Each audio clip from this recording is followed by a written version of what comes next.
Hallo zusammen, mein Name bzw. Pseudonym ist Tom. Parkinson wurde bei mir im Dezember 2020 diagnostiziert und durch einen DAT-Scan bestätigt. Ich war bei verschiedenen Neurologen und habe mich in 3 Universitätskliniken vorgestellt. Jeder sagte mir, ich sollte die klassischen Parkinson-Medikamente einnehmen. Bis heute, den 18. April 2023, nehme ich keine Medikamente ein und ich bereue diese Entscheidung auch nicht. Ich möchte hier auf die alternativen Heilmethoden aufmerksam machen, welche mir geholfen haben. Wie ihr auf den Videos sehen könnt, geht es mir sehr gut. Das ist aufgenommen worden Ende 2022, wo ich in Kuba war. Seitdem nehme ich auch Neuro-Epo ein, dazu später aber mehr. Ja, und hier seht ihr die Titelseite von meiner Homepage www.parkinsonclub.de. Die gibt es in Deutsch, aber auch in Englisch. Und darauf sieht man, ich habe extra diese Person ausgewählt, dieses Skelett mit dem Darm-Magen-Bereich, was rot ist, das Gehirn auch, weil Parkinson nicht nur was mit dem Kopf zu tun hat, sondern auch im Darmbereich.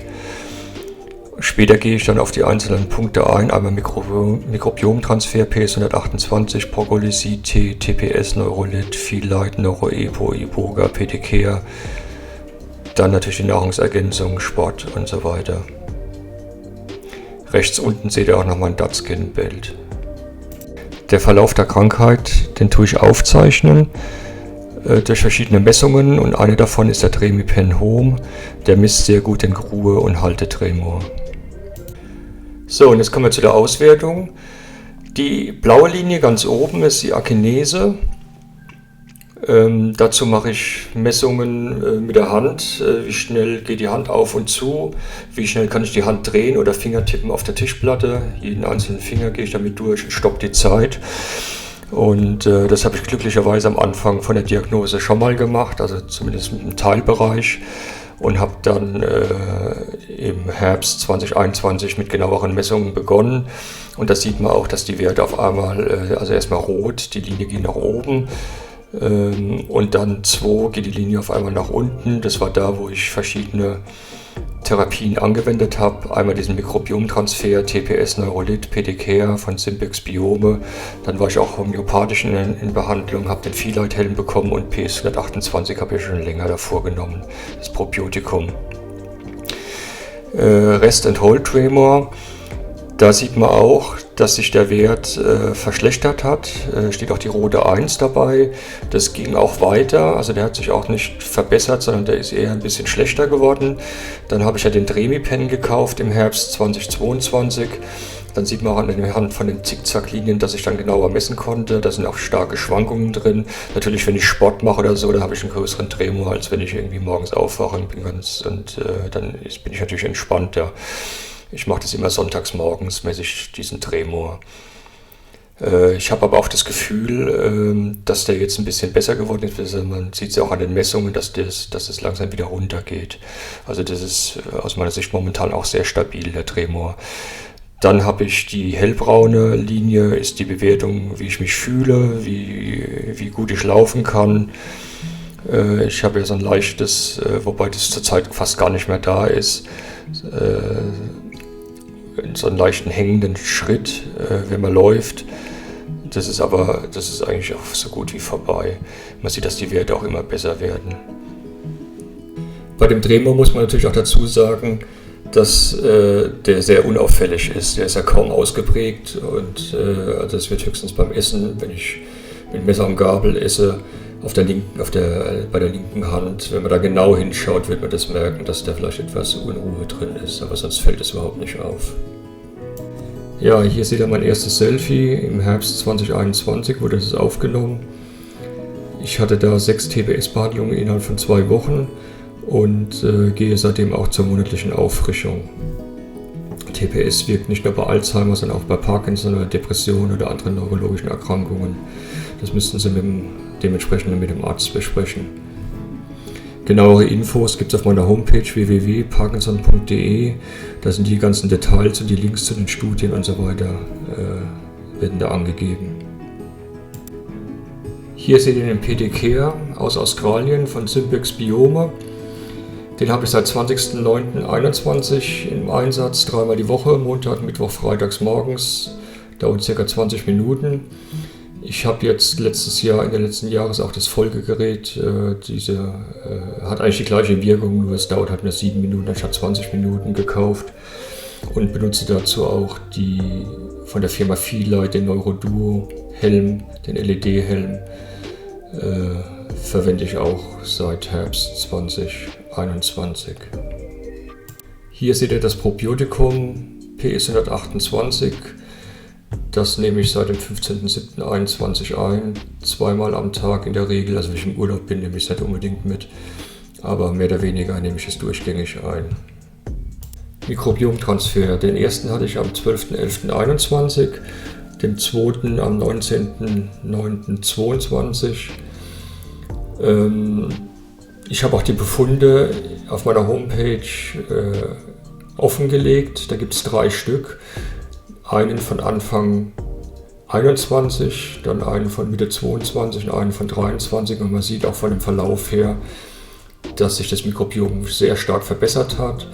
Und ich habe auch jemanden einem Professor aus der Forschung eine Antwort bekommen, dem ich den letzten Mikrobiom-Test zugeschickt habe. Und der hat gesagt, dass es bei mir sehr gut aussieht und dass Parkinson wahrscheinlich seinen Ursprung im Darm hat. Die Aussage kam auch noch von ihm. Ja, und hier sieht man ein Selfie von mir bei der HBO in Heidelberg. Da war ich 23 Mal drin im April, Mai 2022. Ich habe jetzt keine Veränderungen gemerkt von den Parkinson-Symptomen, aber meine Stimmung hat sich irgendwie verbessert und vielleicht sogar eventuell haben sich meine Telomere verlängert. Da gibt es auch eine interessante Studie dazu aus Israel.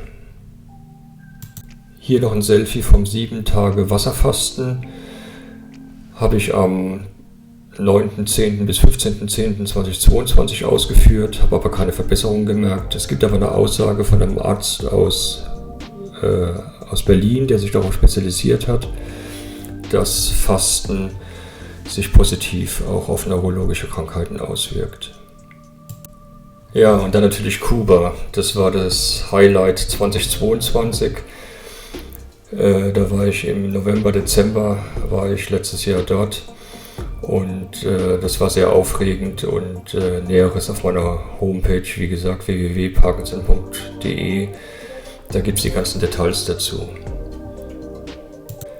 NeuroEpo ist ein wichtiger Bestandteil meiner Therapien, welche ich anwende. Im Februar 2023 habe ich Iboga eingenommen, ca. 6-7 Wochen lang. Habe mich auch lange davor mit dem Tobias Erni unterhalten, der Experte auf dem Gebiet ist, der noch eine Phase 2 Studie vorbereitet, da es bei Parkinson helfen soll. Die Idee dahinter ist, dass Iboga das Wachstum von neuen Dopamineuronen im Gehirn und durch eine Erhöhung des Nervenwachstumsfaktors GDNF fördert. Letztes Jahr war ich auf Safari mit meiner Lebenspartnerin und da war mein Urlaub 2 Wochen und obwohl wir ungesunde Ernährung und relativ viel Alkohol getrunken haben, habe ich doch gemerkt, dass irgendwie die Symptome besser geworden sind und habe mich noch gewundert. Und habe gedacht, das liegt an den Nahrungsergänzungsmitteln, die ich in der Zeit da eingenommen habe und habe mich schon gefreut, dass eins davon wirkt. Aber ich habe dann einen Artikel gelesen und die Werte wurden auch wieder ein bisschen schlechter, 1-2 Wochen danach, dass eben durch diese Safari, durch diesen Jeep den ganzen Tag da rumfahren, wo man durchgerüttelt worden ist, dass das eben die Symptome von Parkinson verbessert. Daraufhin habe ich mir eine Vibrationsplatte VP5000 von Spottech gekauft. Und die wende ich jetzt an seit ein paar Wochen und habe jetzt auch das SRT-Gerät geholt. Das ist eine Profi-Version, die habe ich mir gebraucht gekauft, weil das neue Gerät kostet ca. 30.000 €. Die stelle ich jetzt bei mir in den Keller und das ist auch recht vielversprechend, dass das Wirkung zeigt. Ja, Rapamycin ist natürlich ein bisschen was Spezielleres. Das soll das Leben verlängern, das ist natürlich schon mal sehr positiv. Da habe ich gedacht, lebensverlängernd ist nicht schlecht. Vielleicht wirkt sich das auch positiv auf den Parkinson aus. Gibt es auch die eine oder andere Studie dazu. Aber das Medikament muss man ein bisschen mit Vorsicht genießen. Weiteres bei mir auf der Homepage. Brokkoli-Tee, Albert White, ein Forscher aus den USA, der leider an Parkinson erkrankt ist, forscht an diesem Tee. Der ist nicht ganz einfach zuzubereiten, wie man im Bild sieht. Es ist nicht ein einfacher Tee, sondern es ist ein bisschen, da muss man sich schon anstrengen, den genau nach Anleitung zuzubereiten. Und ich bin da in der Parkinson-Gruppe drin und wende den Tee jetzt seit ca. 2-3 Wochen an und bin mal gespannt, ob sich die Symptome noch weiter verbessern. Hier ein Bild von den Nahrungsergänzungsmitteln, welche ich einnehme. Ich stimme das mit meiner Heilpraktikerin ab, die sich da in dem Bereich sehr gut auskennt, und Näheres auf meiner Homepage. Ja, Sport ist natürlich auch sehr wichtig. Es gibt auch zahlreiche Studien, die das belegen. Vor allen Dingen ist es kostengünstig. Hier seht ihr eine VR-Brille, diese Oculus Quest 2.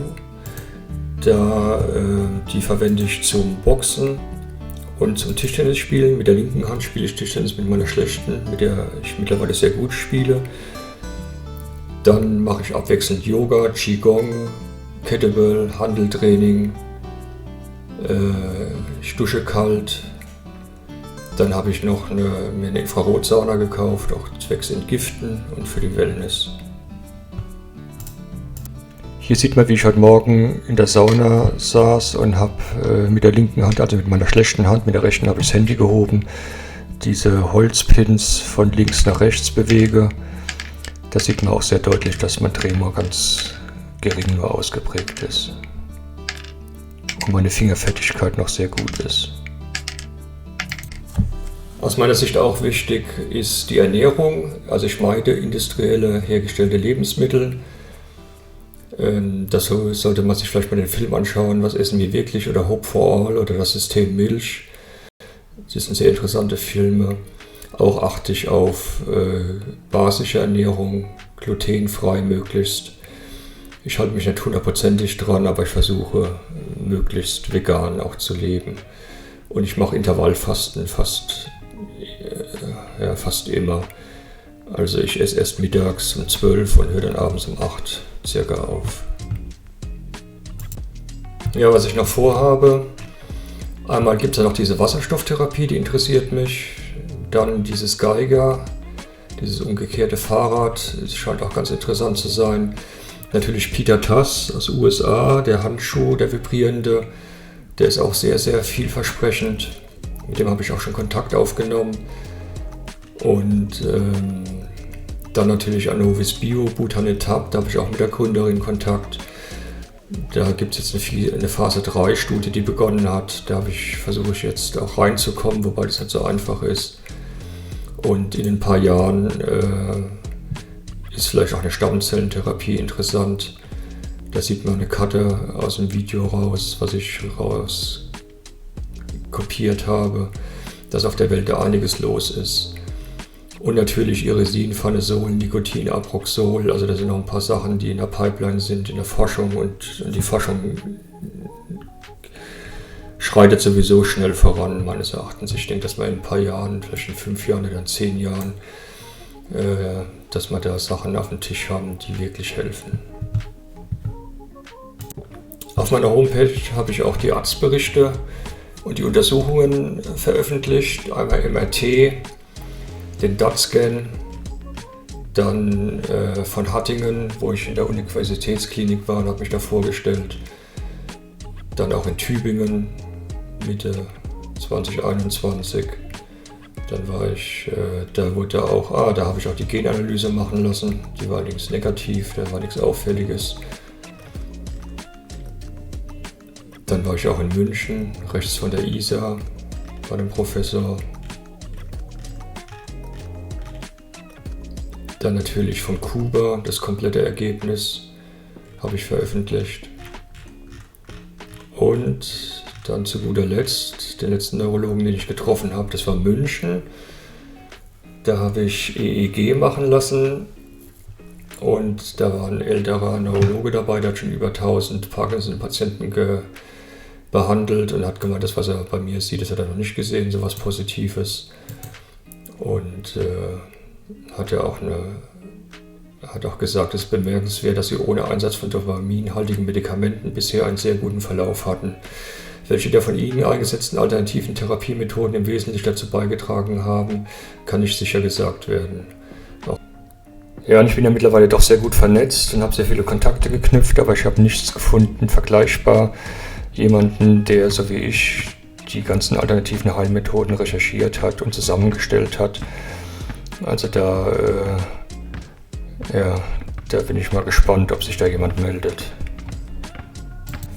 Ja, ich mache diese Homepage auch, um Gleichgesinnte zu finden, die konstruktive Vorschläge haben. Und auch deswegen, weil hätte ich die Informationen gehabt damals und hätte nicht das halbe Jahr benötigt, bis ich wirksame Therapien gefunden habe, dann hätte ich halt ein halbes Jahr gespart, meine Depression hätte ich mir erspart und wäre halt viel hoffnungsvoller in diesen Krankheitsverlauf gestartet. Und ich habe bestimmt über 1000 Stunden an Internetrecherchen und Mailings und Gesprächen investiert, um zu dem Wissensstandard zu kommen, den ich jetzt hier vorstellen darf. Ja, ich hoffe, es hat euch gefallen und die Infos waren hilfreich. Wer rastet, der rostet. Das gilt nicht nur für den Körper, sondern auch für den Geist. Es ist wichtig, positiv zu denken und sich Ziele zu setzen. Ja, und ich muss auch immer öfters grinsen, wenn ich daran denke, was manche Neurologen zu mir gesagt haben und wie einfach es dann doch war, alternativen Heilmethoden zu finden, während die Pharmaindustrie nach Lösungen sucht. Und ich habe noch nicht mal Abitur.